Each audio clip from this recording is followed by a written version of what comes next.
using Rolemaster Combat Minion in your game to speed up combat.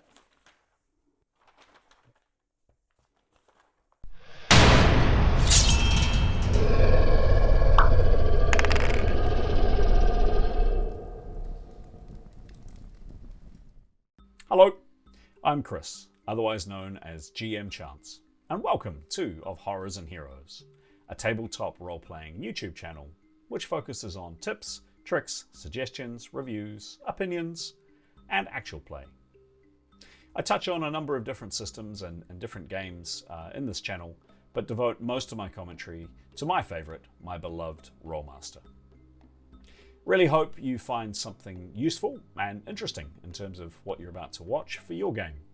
And if you do, I'd love a like or a comment down below, or even better, if you think it worthy enough, a subscribe.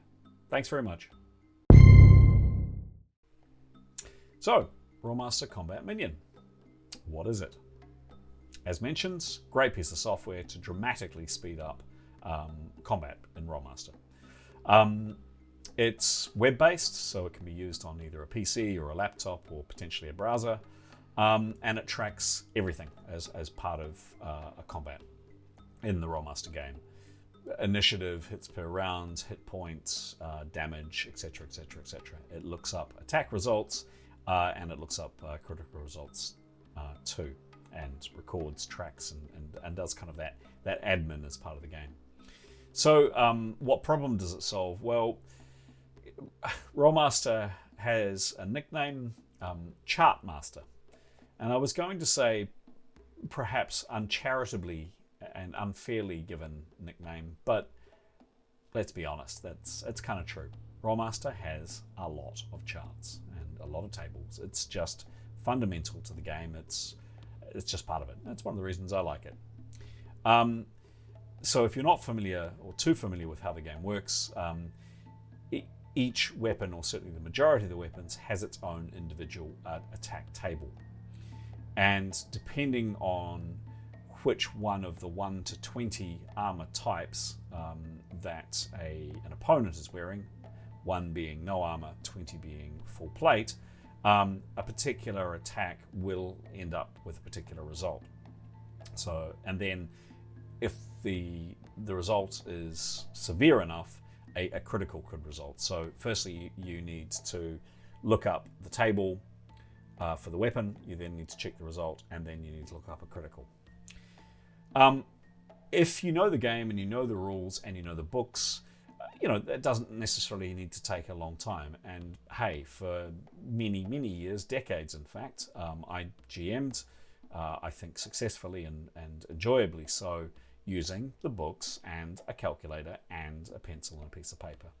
But obviously, this solution just dramatically speeds things up.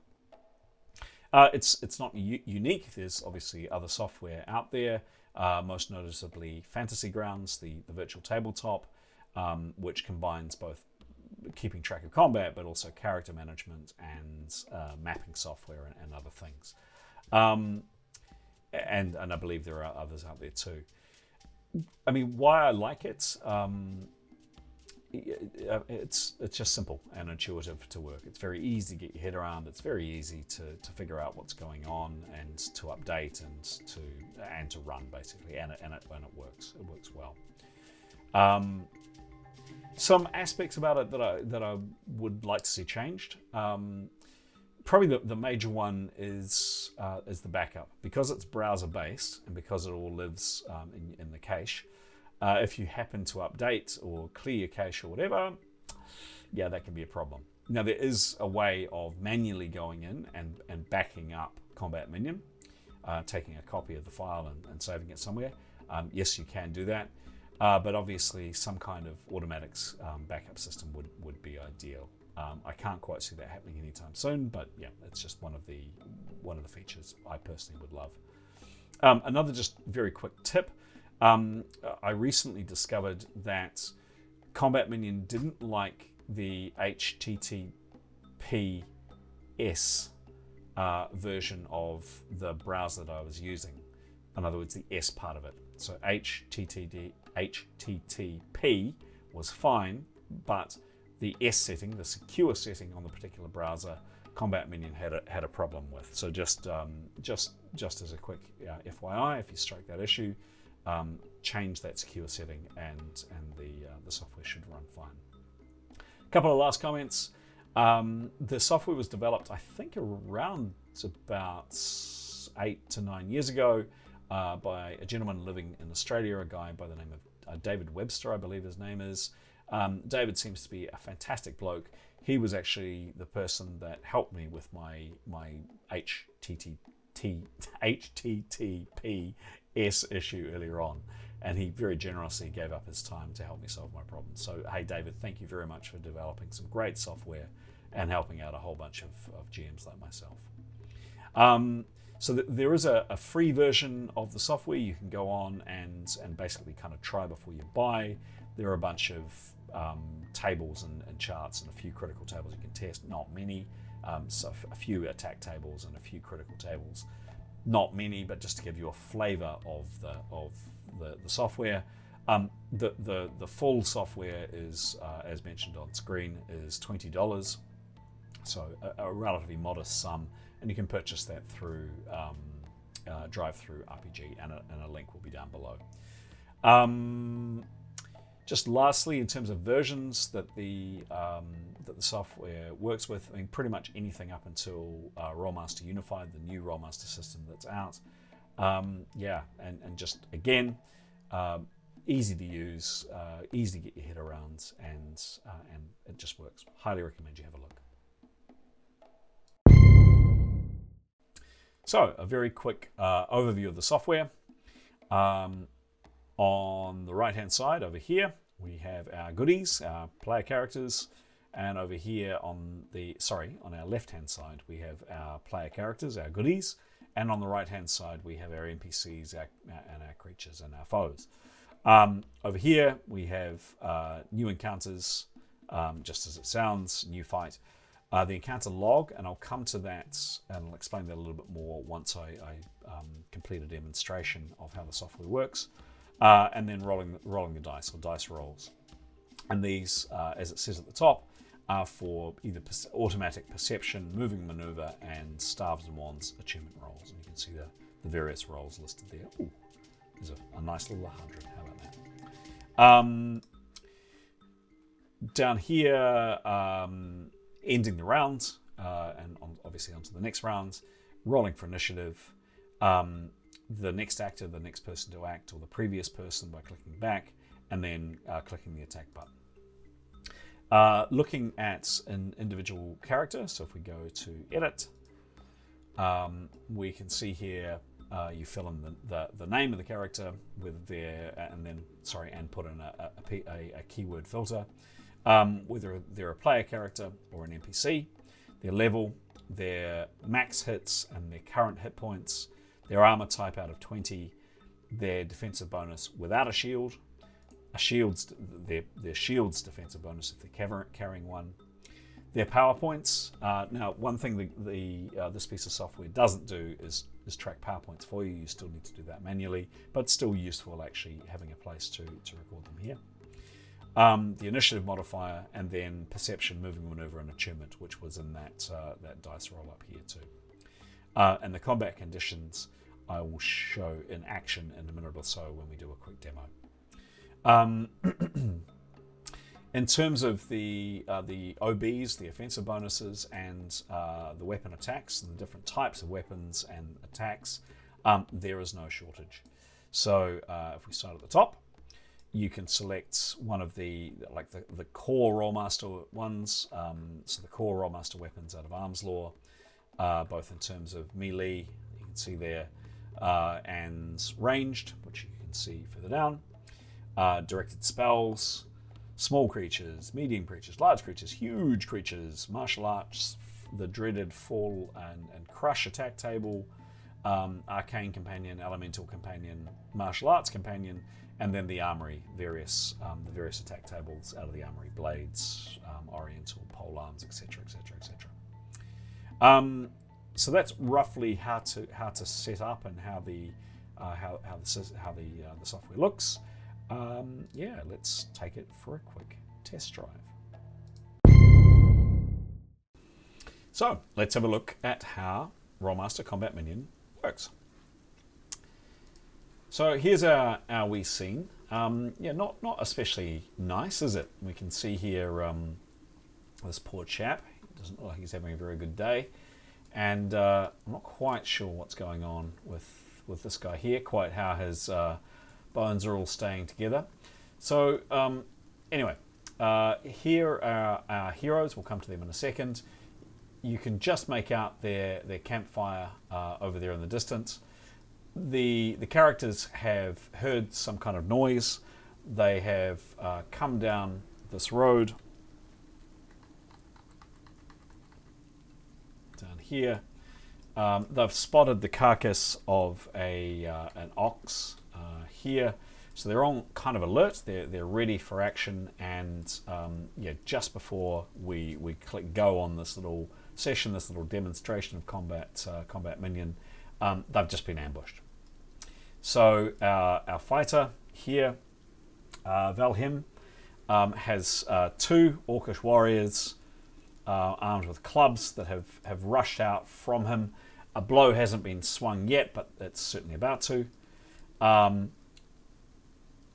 Our ranger here, Larsina, has a bow ready, and there is an orc here, another one with a club, a bit of a slower orc, which is rushing towards her, and we'll see what happens there. Does she shoot first? Does the orc attack her? We don't know. Our ranger, Carl, is confronted by the Orcish chieftain wielding two hand axes. There is a wolf pet, an ally, call it whatever of the orcs, that is rushing at pace towards Yorith the thief. Yorith has a throwing dagger ready. Again, let's see whether the wolf attacks Yorith or vice versa. And then Tristram, the mage, is aware that some arrows have come out from over here and is vaguely aware of an Orcish archer lurking in behind this rock here. Oops, there. And then another Orcish archer that we can see lurking here. So that's the setup. That's where we have it. Some foes are going to fight in combat immediately, and there may be some bow fire, and let's see what happens. So into the software. We're not in rounds 2. We're actually in a new encounter. So we go to the new encounter. We're in round one, I should say. We go initiative. We click initiative. The system automatically rolls for us. We can either keep those results or we can modify them. And we can also include a miscellaneous modifier as we need to. So there's an initiative modifier already included into the system that we've put in earlier on. But should the character's circumstances change, we can add an additional mod in here. So if players want to roll their own initiative, they can, or the computer can do it for them. And again, for the foes, their opponents, we can see here exactly the same. The computer's rolled for them. So we'll keep those results. We'll click save, and let's see who's up. My guess is the wolf, but you never know. No, it's the archer. So archer number 6 is first up. Is it this chap? Nope, it's this guy. So from behind his rock, archer 6 decides that he's going to have a snipe at his closest opponent, which is poor Yorith the thief. So we'll check the range on that. And that's, we'll call it 50 foot. So Orcish Archer 6 has his readied short bow, and he fires at Yorith. Twang! So here's the attack screen. We choose what the action is. So in this case, the weapon is. In this case, it's short bow. We then confirm that yes, that OB is correct. Character's not parrying, you can't with a bow. Range, we do need to select range. It's not under 10 foot. It's not above 100. So it's 100 or below, which it is in this case. So neither a positive nor a negative. The orc does get a flank because it's firing directly on poor Yoroth's right hand side, as you can see there. So it does get a plus 15, and it rolled a very average roll of 54. However, even with Yoroth's speed, and arguably you could say you'd take some of his DB off if he wasn't aware of the attack, quite a solid 11 in a C puncture. And we'll roll the critical. Oh, just before we roll the critical, we're just going to do one round. I should have mentioned before, just one round of this, just to see how the software performs. Ooh, an 80. So strike to foe's shield arm, as you can see there. Tears muscles and tendons. Foe takes 3 hits around, fights at -25 and is stunned for 6 rounds. Poor Yoroth the thief, that's not great. So that's the wounds taken on this round. He's bleeding at 3 hits per round, has a -25 and is stunned 6 rounds. That is not good. And we'll start this round because Yoroth hasn't acted yet. We're happy with those results, although I bet Yoroth isn't. And we click apply and save. Bang! Not great for our hero so far. And speaking of not great, the wolf that is 10 foot or so away from Yoroth bounds up to poor Yoroth, who's just been shot, and just for good measure this wolf leaps at Yoroth's throat, trying to take his throat out. So attacking on Yoroth by the wolf. The wolf moved a little, so we'll call it -10 to activity, a very minor amount of movement. Yoroth is stunned, as you can see there on condition, -20, which is a negative for Yoroth, but a bonus for the wolf. So he's kind of reeling a bit from being injured.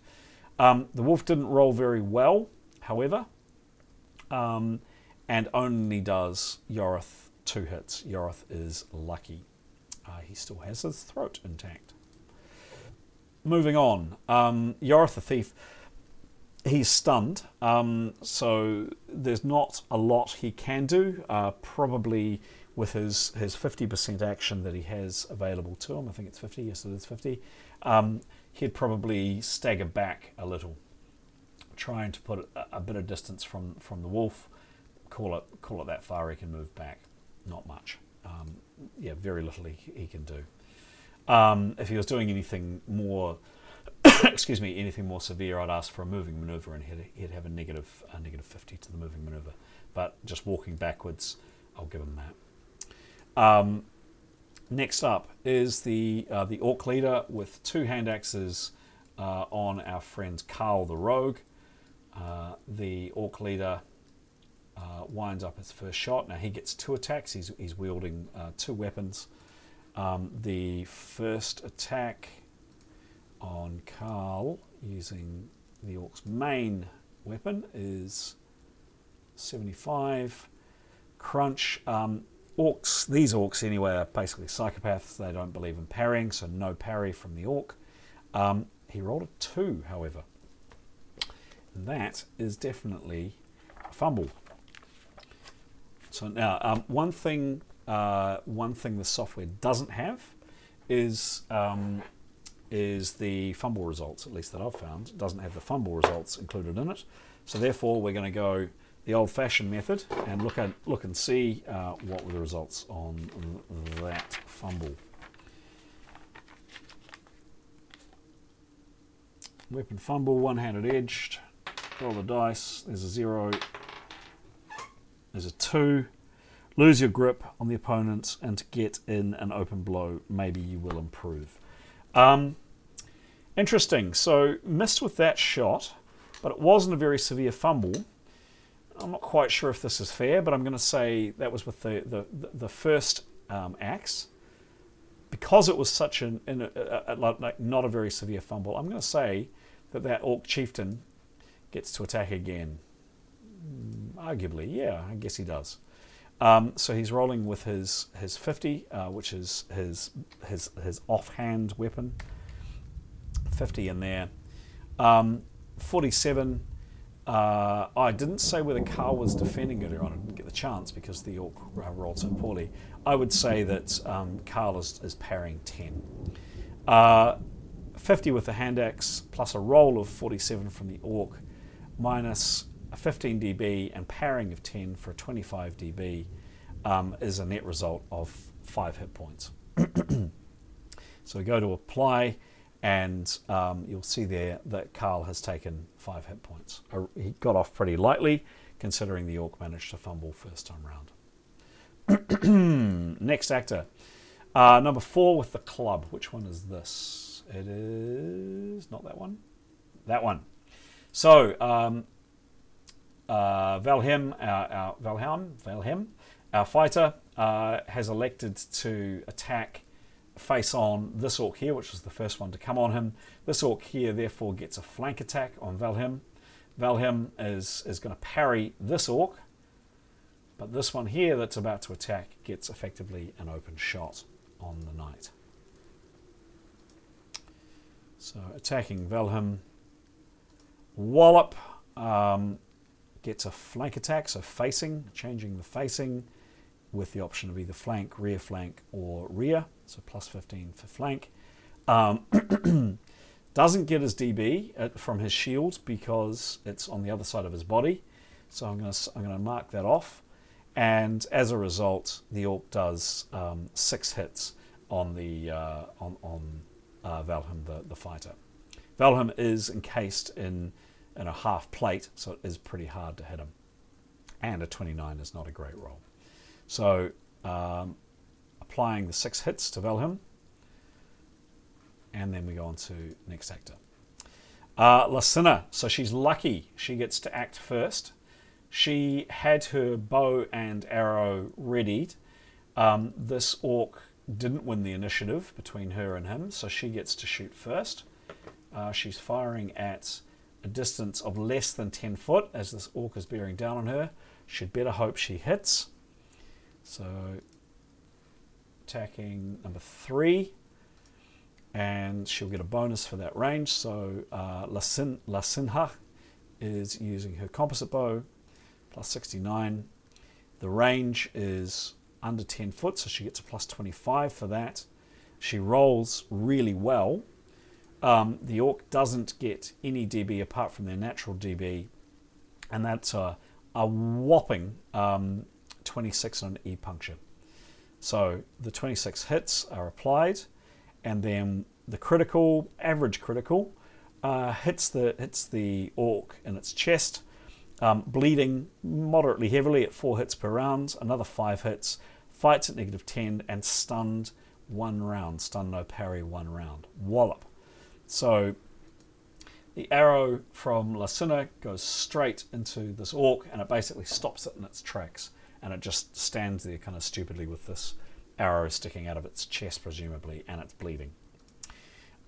Next actor is Carl the Rogue.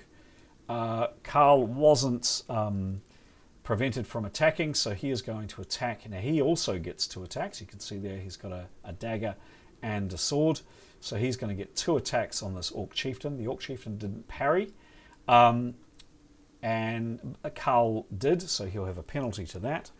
But Carl is attacking firstly with his sword, attacking the Orc leader, and we're using his bastard sword or bastard sword. I don't know exactly how to pronounce that. And look at that, a 99 followed by an 87, 241 as the attack result. Now, there are various rules for open-ended or for rolls that go well and truly above the 150 limit on the attack table. I'm not going to worry about that today, but that's a whopping result. Oh, sorry, we need to decrease a small amount. Not that it's really going to matter, because excuse me, Carl parried. Oops, not parried. Sorry, Carl parried a little. But frankly, massive attack. Crunch. Slash tendons and breaks bone and foe shield arm. Arm is useless. 12 hits. Foe is stunned and able to parry for the next 3 rounds. That is a pretty nasty result on that orc. And that's only the first of Carl's attacks. Here's the second one with the dagger. And he'll get a plus 20 bonus on this because the orc is stunned. So Carl was parrying. He's using his dagger to attack. 45 is not so good with his dagger because it's his backup was his right hand weapon. However, the stun for the orc is helpful. But again, a 96, open-ended again, and again for a massive amount, another E-critical. 16 in an E-puncture, rolling the critical with the dagger on the orc. This, depending on how it goes, could be the end of the orc, or maybe not. 91, sever artery in foe's arm. Foe is stunned for 12 rounds, then dies. That orc chieftain is having a very bad day. Now, just one thing to note here. Generally, Combat Minion is very good at recording the damage, you'll see, but you're always encouraged to check. So in this case, one thing it didn't record is that the orc is stunned for 12 rounds, but it hasn't recorded that the orc then dies. So we pop that in, that goes down, and then in 12 rounds time, that orc is no more. We click apply, and there we go. We have a very, very, very unhappy orc. 19 hit points, stun 12 rounds, stun no parry for another 3, and death in 12 rounds.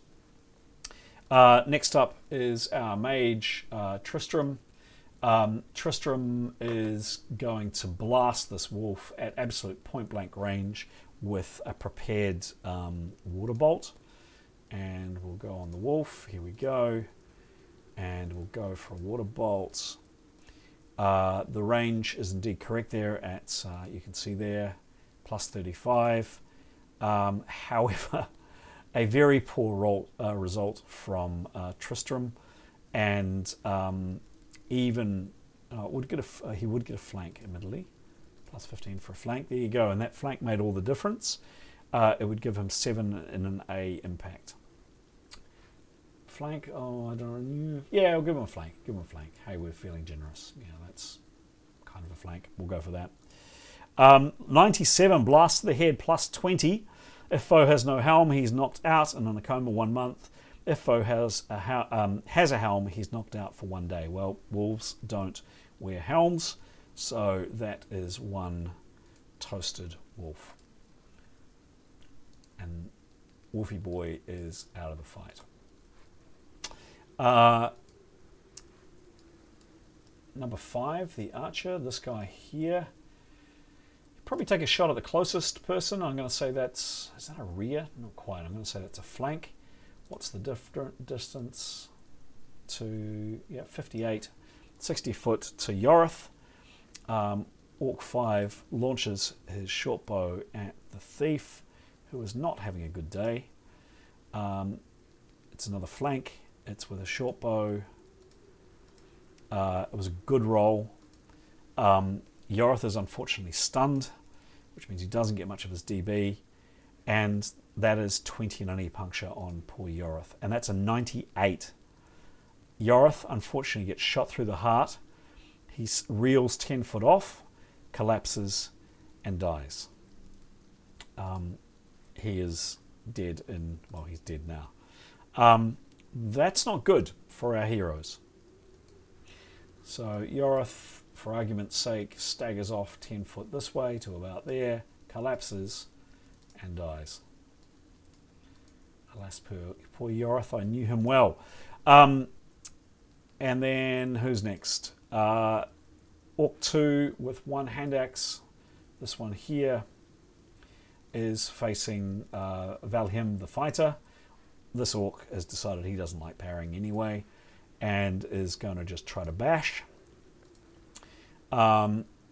He's not going to parry. He's attacking with a hand axe. And Valheim would have parried 10. However, another open-ended. Lots of open-endeds tonight. So even though Valheim is wearing half plate, he manages to get 13 and E crush on him. This is not good. Let's see what happens. 45. He hits our hero Valheim in the upper leg. A minor fracture, 12 hits. Valheim is fighting at -10, and he has the initiative next round. And again, we see the results of that. Excuse me, the results of that critical coming up here. Oh, the other thing too, you can see the little handy information above each one about what the effects actually mean. Those effects are applied to Valhim. He's not stunned, however. Orc 3 with the club was rushing up to attack. However, the ranger, Larsina, managed to put an arrow into his chest. He's stunned, no parry, 1 round. He's at -10 and he's bleeding. He really doesn't do anything else other than kind of blink and open and close his eyes rather stupidly, looking at the ranger as she probably reloads her bow. I don't know, maybe not. Maybe not. So no action this round. And then last is indeed the fighter Valhim, and he is planning to end this one in front of him. Orc number 2, he attacks. He was parrying a little bit, so we have there recorded parry 10. Penalty mods. So I'm assuming that's come in because Valhim has lost a certain amount of hits. So once your hits go down below, and Rolemaster below 25, you get -10 to all actions. -50, you get -20, and after 25% of your hits or less, you get -30. So I'm guessing that's what the penalty modifier is for on Valhim. He attacks with a good result. The Orc didn't parry, and as a result, Valhim ended up doing 18 in a DS. Pretty impressive result. Let's roll the critical. 96 again. Goodness me. Slash foe's side. Plus 20 hits. Foe dies in 3 rounds to massive internal organ damage. Foe was down and unconscious immediately. So this Orc is completely out of the fight. And this time it did record the hits appropriately, the death, but you just saw me edit in the down number of rounds. So down and out. So that's Orc 2, and that's this guy here, and he is out of the fight. Whoops, and he's under the ground as well. How about that? And that is the end of the round. So, as you can see from the software, super useful at keeping track of things, super useful at doing dice rolls and speeding up that combat immeasurably. In terms of our heroes, how they're looking, Valhim, he's taken a good whack of hits actually. He's on 66 out of his 97. He's at -10 to all of his actions from the whack he got in his leg. Carl's taken a very slight injury, just a few hits. Yorith is dying. He will die in 1 round. Well, he's dead, I should say, at the end of this round. So actually, if we end the round, there we go. And we'll see rather helpfully, Yorith has turned black. He is no more, and he is out of the fight. He is dead. Tristram, the mage, hasn't been injured, and Larsina, the ranger, also hasn't been injured. The Orc leader has taken a mortal wound and is out of the fight in 11 rounds unless he can be revived. Same with Orc 2, the one that Valhim cleaved at 2 rounds to go before he is deaded. And then Orc 3, excuse me, the one that the ranger shot, Larsina, the ranger shot, is bleeding at 4 hits a round, penalty of -10, and has taken a decent whack of hits. The other combatants in this fight, other than the wolf, are uninjured. The wolf has just taken some hit points.